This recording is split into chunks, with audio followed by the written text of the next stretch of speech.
As many of you know, or definitely should know, I am a San Antonio Spurs fan. So this season has been so much fun to watch, and even though I thought they were going to do better than they did last season, I did not expect them to be this damn good. Hello everyone and welcome back to Step Back with Zach, and in today's video I am going to be discussing if I believe the San Antonio Spurs can actually win it all this season. Before we go any further though, please don't forget to leave a like on the video and subscribe to the channel. It is my goal to hit 150 subscribers before April, which is very rapidly approaching, so your subscription would be very much appreciated.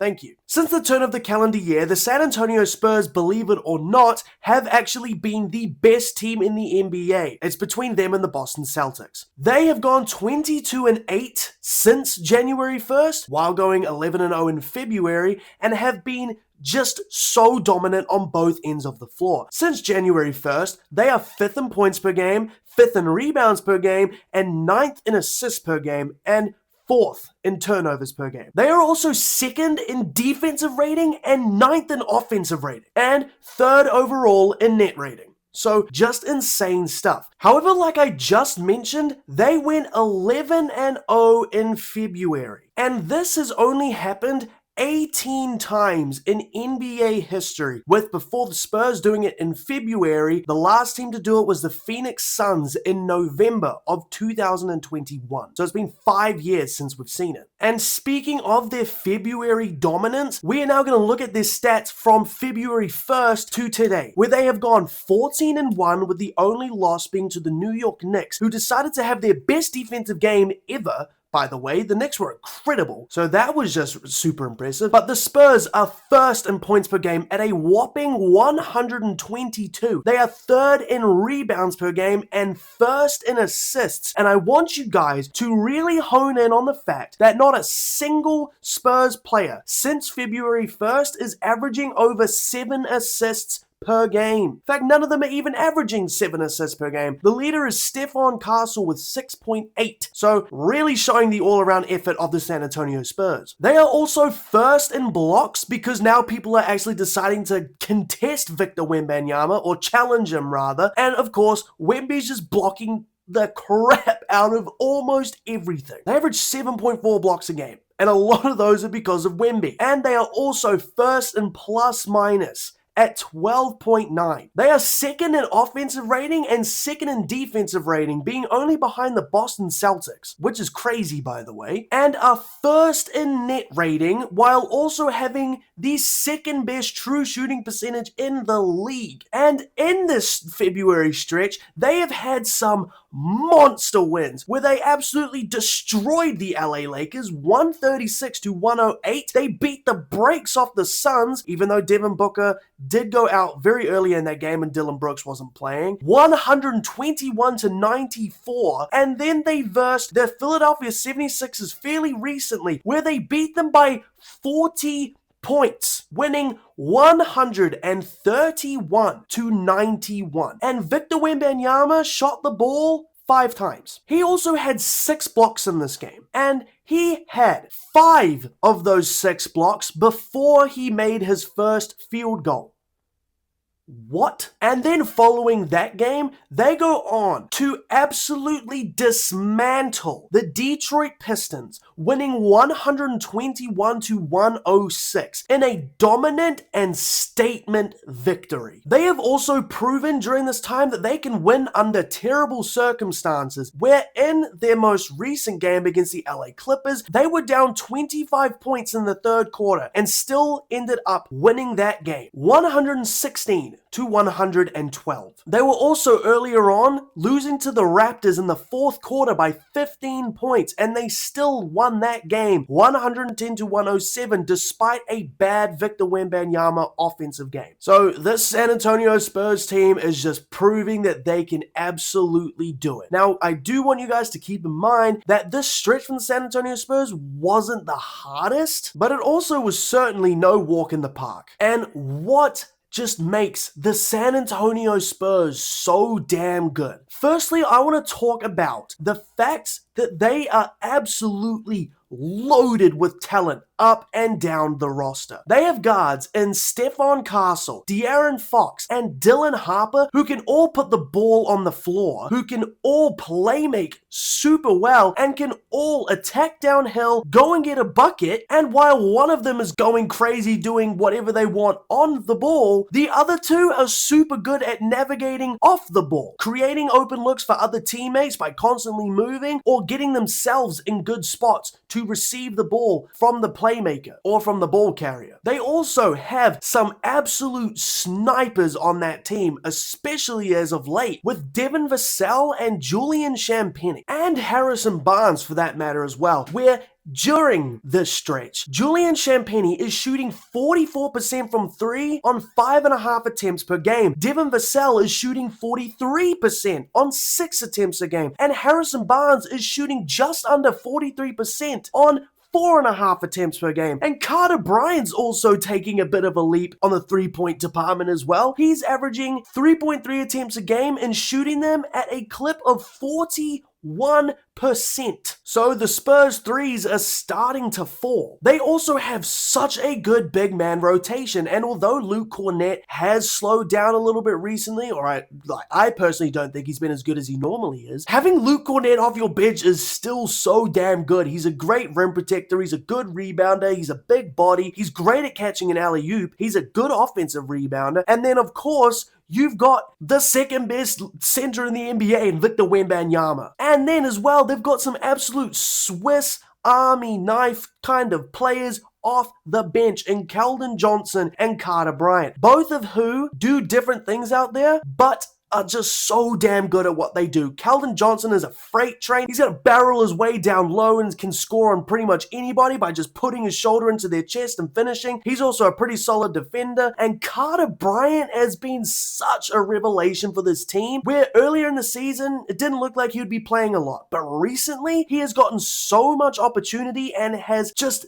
capitalized on every single moment, making big shots, making big defensive plays, being everywhere on that side of the ball. This dude is going to be such a damn good defender for years to come, and being alongside Victor Wembanyama and Stephon Castle, it looks so scary for other teams out there. And ultimately as well, there is not one player on this roster who I think is a defensive liability. Their worst defenders are probably Devin Vassell and Julian Champagnie. However, those dudes still hold their own and are still really solid defenders. So there's no one that the Spurs opponents can attack because they're all really damn good. Like De'Aaron Fox, he might be small, but he's so quick and is always able to stay in front of his opponent and whoever he's guarding, and he's got such good hands to swipe the ball. And then, of course, the man on top, Victor Wembanyama, is just a demon. He is so damn good. He is the best two-way player in the league, and there is not a damn person that can tell me otherwise. Although he doesn't average 29 to 30 points per game, he can still go and get a bucket. However, a lot of the time, he's not really looking to score. He's looking to find his teammates. Like I said, in that Philly game, he shot the ball 5 times in 26 minutes, but when he wants to, he absolutely can just go off. Like, against Detroit, who's the most physical defense in the NBA, he dropped 38 points. Like, what? He's also just the best defensive player we have seen in so long. His defensive aura, if you will, is unlike anything I have ever seen. Like, we see people go at Chet, we see people go at Rudy Gobert, people were going at Hakeem Olajuwon, and I don't know if people were going at Bill Russell or not, but they definitely were not as scared to go against any of those players as they are to go against Victor Wembanyama. And the fact that he is averaging 3.8 blocks since February 1st, considering people still don't want to try and shoot around him, says so much about how damn good of a defender he is and how much space he takes up on the court. He is 7'4", 7'5", with an 8-foot wingspan. This dude can be everywhere. And even if he's out on the perimeter and he gets blown by, he's so long that it doesn't matter and he can just reach around you. And we've seen teams like the Pistons try to attack him and go right into his chest, which we always hear the commentators saying, oh, the key to going against Wemby is just to go right through him. You can't, because even if you try and push him out the way, his arms are so long he can still just reach over and get a finger on it. There is nothing you can do against Victor Wembanyama. I want to take a look. I'm going to read you some of his block numbers as of late. I'm going to start from this Phoenix game, which was on the 19th of February, and just go down. 5 blocks, and then 4 blocks, and then 6 blocks, and then 5 blocks, and then 2 blocks, and then 4 blocks, and then 6, and then 5, and then 4. And keep in mind, this dude also had a 9-block performance against the Pelicans earlier in the year. He's had multiple 5-block games. He's had multiple 6-block games. Victor Wembanyama is the best defensive player in the NBA, and personally, I think even if he doesn't reach that 65-game threshold, there is nobody who deserves the Defensive Player of the Year award more than him. If he doesn't and the award goes to someone else, that award has an asterisk next to it because it is Victor Wembanyama's award, just like it should have been last season. Evan Mobley was great, but he's no Vic. And then moving on from Wemby, head coach Mitch Johnson is just such a damn good coach. He is a prime example of a player's coach, and it helps when you're one of the youngest coaches in the league in the Greg Popovich tree. Have you guys noticed that a lot of the best coaches in the NBA are from the Spurs or have had some involvement in the Spurs? No coincidence. And even though the Spurs are such a young team, they have one of the biggest competitive fires in the entire NBA. And because of this, they have had some absolutely statement wins where they have gone 4-1 against the reigning champion OKC Thunder this season and have gone 2-0 against the Detroit Pistons, which is a series sweep because they only play twice this year. Meaning that they have not only beaten, but they have dominated the top teams in each conference. Both the Thunder and the Pistons are the #1 seeds in their respective conferences, and the Spurs have said, I don't care, we're still going to treat you the same way as everybody else. And overall, the Spurs against teams above 500 this season are 25-13, an incredible record. And as well, as great as Victor Wembanyama is, they don't need him to consistently be an offensive threat because he has had quite a few games this season where he has absolutely struggled.